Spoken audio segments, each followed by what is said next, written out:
Good morning students. RRP online classes में physics second में आज हम लोग डिस्कस करेंगे यूनिट 4 जिसका नाम है विद्युत धारा यानी कि करंट इलेक्ट्रिसिटी, है ना। यूनिट 3 हमारा कंप्लीट हो चुका है। यूनिट 4 में हम लोग विद्युत धारा के कॉन्सेप्ट को समझेंगे।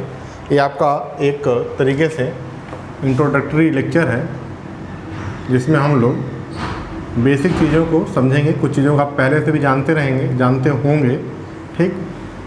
पेशेंस से उसको देखिएगा। आइए देखते हैं। सबसे पहले है विद्युत धारा में कि जिसमें धारा का प्रवाह होता है यानी कि चालक किसे कहते हैं, कंडक्टर किसे कहते हैं, ठीक है। तो वे पदार्थ जिनमें मुक्त इलेक्ट्रॉन की संख्या अधिक होती है उन्हें हम क्या कहते हैं, चालक कहते हैं, है ना। आप जानते हैं कि कोई भी मटेरियल जो होता है वह परमाणुओं से मिलकर बना होता है और ये होता है आपका परमाणु का नाभिक और ये उसका ऑर्बिट यानी कि कक्षा। इलेक्ट्रॉन इन्हीं कक्षाओं में रहते हैं, ठीक। और जैसे जैसे नाभिक से ऑर्बिट की दूरी बढ़ती जाती है वैसे वैसे इलेक्ट्रॉन क्या होते हैं, फ्री होते चले जाते हैं, यानी कि उन पे लगने वाला नाभिक के कारण जो अट्रैक्शन फोर्स है वो कमज़ोर पड़ जाता है और ऐसे इलेक्ट्रॉनों को हम लोग फ्री इलेक्ट्रॉन या मुक्त इलेक्ट्रॉन कहते हैं, ठीक। तो वे पदार्थ जिनमें मुक्त इलेक्ट्रॉनों की संख्या अधिक होती है, ठीक, वो क्या कहलाते हैं, आपके चालक कहलाते हैं। और जब इनकी संख्या अधिक होगी तो विद्युत धारा को प्रवाहित करने में क्या होंगे, सक्षम होंगे, है ना। अभी हम आगे देखेंगे विद्युत धारा की परिभाषा, जिसमें हम पढ़ेंगे कि आवेशों के प्रवाह की दर को ही हम विद्युत धारा कहते हैं और आवेशों के प्रवाह का संदर्भ किससे, इलेक्ट्रॉनों के प्रवाह से है। प्रीवियस लेक्चर में हम लोगों ने इसको डिस्कस किया हुआ है। आइए आगे देखते हैं। तो इस तरीके से कंडक्टर की डेफिनेशन हो गई कि वे पदार्थ जिनमें मुक्त इलेक्ट्रॉनों की संख्या अधिक होते हैं, free electron, number of free electron maximum होते हैं, आप इंग्लिश में भी याद कर सकते हैं इसको, उन्हें हम क्या कहते हैं, कंडक्टर कहते हैं। अगर इसका एग्जाम्पल देखें तो जो मेटल्स हैं, सभी धातुएं, ऑल मेटल्स, सब क्या है, चालक है। क्योंकि धातु में क्या होते हैं, मुक्त इलेक्ट्रॉन पाए जाते हैं, ठीक। जब धातु में मुक्त इलेक्ट्रॉन पाए जाएंगे तो धातु क्या होगा, आपका चालक होगा, है ना। मेटल्स का यहाँ पे कंसर्न किससे है, copper, iron, gold, silver, aluminium etcetera, इस टाइप से ये सब क्या है, आपके मेटल है। अब बात करते हैं इंसुलेटर यानी कि कुचालक की। तो वे पदार्थ जिनमें मुक्त इलेक्ट्रॉनों की संख्या 9 के बराबर होती है ना, यानी कि फ्री ऑफ इलेक्ट्रॉन क्या होते हैं, ऑब्सेंट होते हैं। क्यों ऑब्सेंट होते हैं, इलेक्ट्रॉन होंगे लेकिन क्या होगा, साइज छोटा होगा, ठीक। तो यह अपने न्यूक्लियस इलेक्ट्रॉन क्या होगा, टाइटली बॉन्डेड होगा, बंधा हुआ होगा, तो फ्री नहीं होगा। तो मुक्त इलेक्ट्रॉन की संख्या क्या होती है, 9 के बराबर होती है, ठीक। जिसके कारण इसमें विद्युत धारा का प्रवाह नहीं हो पाता, ठीक। और जब फ्लो ऑफ इलेक्ट्रिसिटी नहीं हो पाएगी तो इसको हम लोग इंसुलेटर या बैड कंडक्टर शब्द का भी यूज किया जाता है। कुचालक या अचालक भी कहते हैं इसको, है ना। बैड कंडक्टर या इंसुलेटर कहा जाता है। इसके एग्जाम्पल में आप लिख लेंगे सभी अधातुएं, जितने भी नॉन मेटेलिक थिंग्स हैं, मटेरियल हैं, सभी क्या होते हैं, इंसुलेटर होते हैं। अब बात करते हैं अर्धचालक की यानी कि सेमीकंडक्टर की। तो सबसे पहली चीज़, ऐसी धातु या ऐसे पदार्थ जिनकी कंडक्टिविटी यानी कि चालकता अचालकता से अधिक हो, ठीक, वो क्या कहलाते हैं, आपके अर्धचालक कहलाते हैं। दूसरी डेफिनेशन इसमें ये भी आती है कि जो सामान्य ताप पर कुचालक की भांति व्यवहार करते हैं, है ना, जो सामान्य भौतिक अवस्थाओं में कुचालक की भांति व्यवहार करते हैं, लेकिन विशिष्ट परिस्थितियों में स्पेसिफिक कंडीशंस पर एज ए कंडक्टर वर्क करते हैं, उन्हें हम अर्धचालक कहते हैं। जैसे सिलिकॉन, सोलर प्लेट आपने देखा होगा, सिलिकॉन की बनी होती है। बाकी जो आपके इंटीग्रेटेड सर्किट होते हैं, आईसी, सब सिलिकॉन के बने होते हैं, सिलिकॉन। दूसरा जर्मेनियम, ऐसा नहीं कि 2 ही होता है, मेनली आपको ये 2 याद रखना है, और भी होते हैं, बुक से आप ढूंढेंगे मिल जाएगा आपको, ठीक। 2 एग्जाम्पल फिलहाल आप सेमीकंडक्टर में, हाँ, आप जो सर्किट आपको पढ़ना उसमें इनका योग ज़्यादा होता है। तो इस तरीके से आपने चालक, कुचालक और अर्धचालक को देखा। आगे हम बात करते हैं डेफिनेशन ऑफ इलेक्ट्रिसिटी, है ना, करंट की हम परिभाषा की बात करते हैं। इसको नोट कर लें तो फिर वहाँ पे चलते हैं। आइए अब बात करते हैं हम लोग विद्युत धारा की परिभाषा की, क्या होता है। तो जैसा कि आप जानते हैं, आवेश के प्रवाह की दर को विद्युत धारा कहते हैं। Flow of charge, rate of flow of charge, है ना। Rate of flow of charge क्या कहलाता है आपका? इलेक्ट्रिक करंट कहलाता है।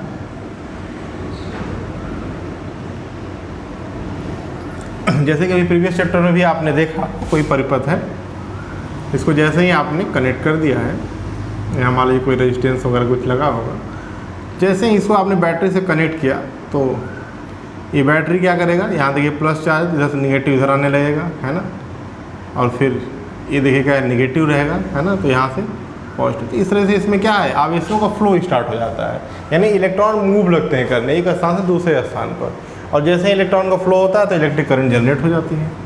ठीक, अगर हम यहाँ फार्मूला की बात करें तो विद्युत धारा, इसको हम I से रिप्रेजेंट करते हैं।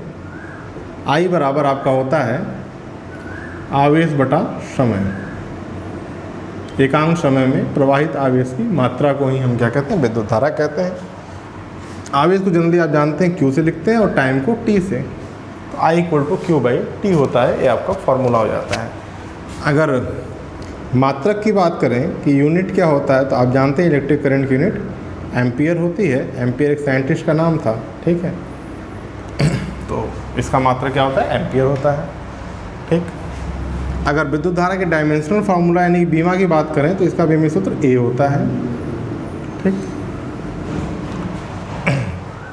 अब यदि क्वेश्चन और भी जैसे एग्जाम में आपके 1 नंबर के प्रश्न पूछे जाते हैं, है ना, 1 एम्पियर से आप क्या समझते हैं? ठीक, तो इसकी परिभाषा आप लिख सकते हैं, यदि किसी परिपथ में 1 कूलाम का आवेश 1 सेकंड तक प्रवाहित किया जाए तो उस परिपथ में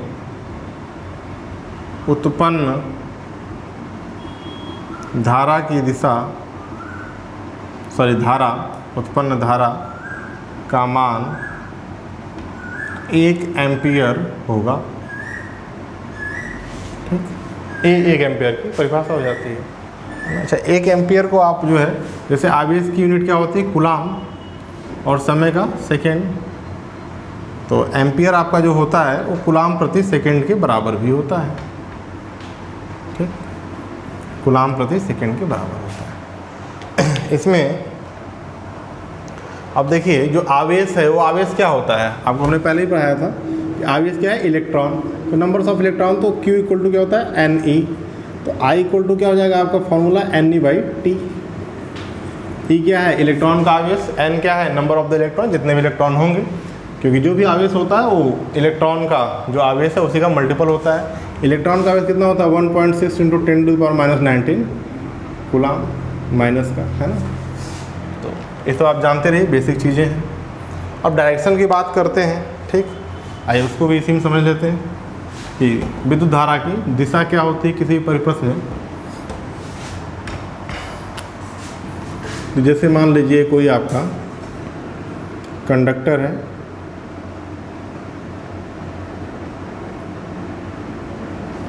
और यदि इसमें जो है इलेक्ट्रॉन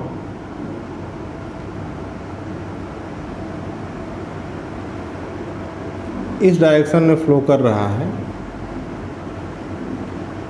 यानी कि आवेश के प्रवाह की दिशा यदि इस तरफ है, तो विद्युत धारा की दिशा इसके जस्ट विपरीत होगी, अपोजिट डायरेक्शन में होगी, यानी विद्युत धारा की दिशा इस तरफ होगी, है ना। धारा की दिशा की बात जरूर करते हैं, लेकिन चूंकि विद्युत धारा बीजगणितीय योग के नियम का पालन नहीं करती, है ना, इसलिए यह कैसी भौतिक राशि, अदिश है। यह एक अदिश यानी कि स्केलर क्वांटिटी है, ये ध्यान रखिएगा। बार बार डायरेक्शन की बात तो होती है, बावजूद इसके यह सदिश राशि न होकर क्या है, अदिश राशि है। क्यों? क्योंकि यह बीजगणितीय योग के नियम का पालन नहीं करती, है ना। जैसे बीजगणितीय योग के नियम का मतलब क्या समझिएगा, अगर आप इधर से इधर चीज़ों को धनात्मक ले रहे हैं तो इधर से इधर को क्या लेंगे, माइनस लेंगे, है ना, ऋणात्मक लेंगे। अब सपोज दैट कि एक परिपथ है, ये कोई एक पॉइंट है ना। यहाँ से मान लीजिए आपका करंट I1 आ रहा है और यहाँ से करंट आपका I2 आ रहा है। ऑब्वियस बात है कि इसकी डायरेक्शन इधर है और इसकी डायरेक्शन अपोजिट होगी, तो I1 माइनस I2 होना चाहिए करंट इधर, लेकिन इधर जाने वाला करंट I1 माइनस I2 ना होकर I1 प्लस I2 हो जाता है, दोनों का क्या होता है, सम हो जाता है। इसलिए जबकि बीजगणितीय नियम के अनुसार क्या होना चाहिए था, ये माइनस और ये प्लस, यानी कि I1 माइनस I2 करंट इधर जाना चाहिए था, लेकिन ऐसा होता नहीं है, दोनों आपस में जुड़ जाते हैं। तो इसलिए क्या है, स्केलर क्वांटिटी है। आगे चलते हैं, तो ये सारी चीज़ें आप नोट करते चलेंगे ना। धारा की दिशा आवेश के प्रवाह की दिशा के विपरीत होती है, ये सब जान। अब नेक्स्ट है आपका, देखिए विभवांतर, पोटेंशियल डिफरेंस। पहले वाले चैप्टर में भी आपने पढ़ा था, यहाँ पर भी पढ़ेंगे, मूल बातें वही हैं, कहने का तरीका केवल बदल जाता है। पोटेंशियल डिफरेंस, विभवांतर, तो वह कारक है ना, वह कारक जिसके कारण कौन,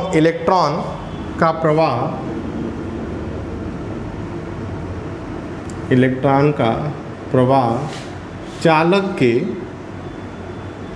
एक सिरे से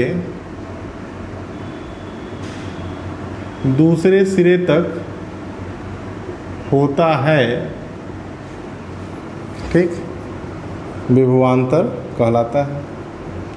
इसके पहले आपने क्या पढ़ा था, एकांक धनात्मक आवेश को, है ना, एक बिंदु से दूसरे बिंदु तक ले जाने में जो कार्य किया जाता है वही क्या कहलाता है, उसका विभवांतर। जितना आप एनर्जी देते हैं यानी जितना आप कार्य करते हैं, तो यहाँ भी सेम वही चीज़ है कि उसको क्या है, वह कारक का नाम दे दिया गया, जिसके कारण इलेक्ट्रॉन का फ्लो जो है ना, किसी भी कंडक्टर के एक टर्मिनल से दूसरे टर्मिनल तक होता है, ठीक।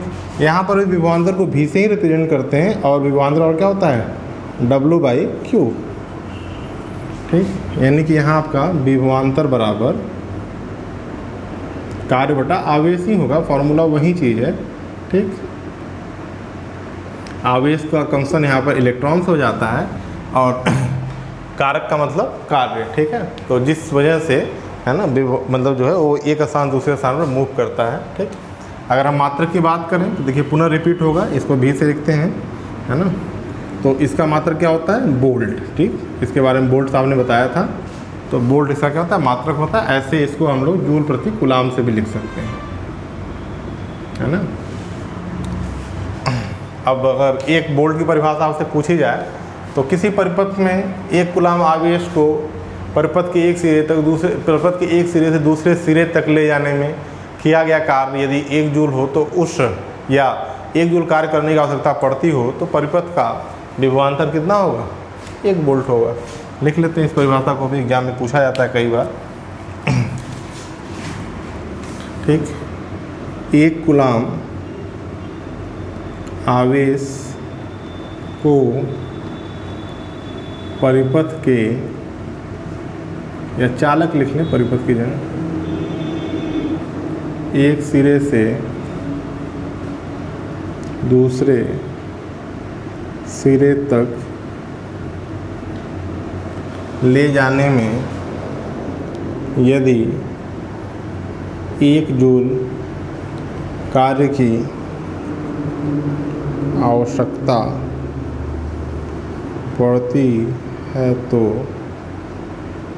चालक के सिरों के मध्य विभवांतर 1 वोल्ट होगा।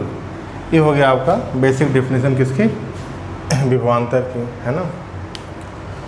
और अभी देखिए जब रेजिस्टेंस की बात कर लेंगे, यानी नेक्स्ट वीडियो में हम लोग ओम्स लॉ डिस्कस करेंगे, तब आपको इनका डायमेंशनल फार्मूला भी निकालना हम सिखा देंगे, क्या डायमेंशनल फार्मूला होता है, ठीक। तो यहाँ तो ये बेसिक चीज़ें हैं जिनको आप याद कर लेंगे, है ना। नेक्स्ट वीडियो में हम लोग ओम्स लॉ पढ़ेंगे, ठीक। एक एक करके टॉपिक को समझेंगे।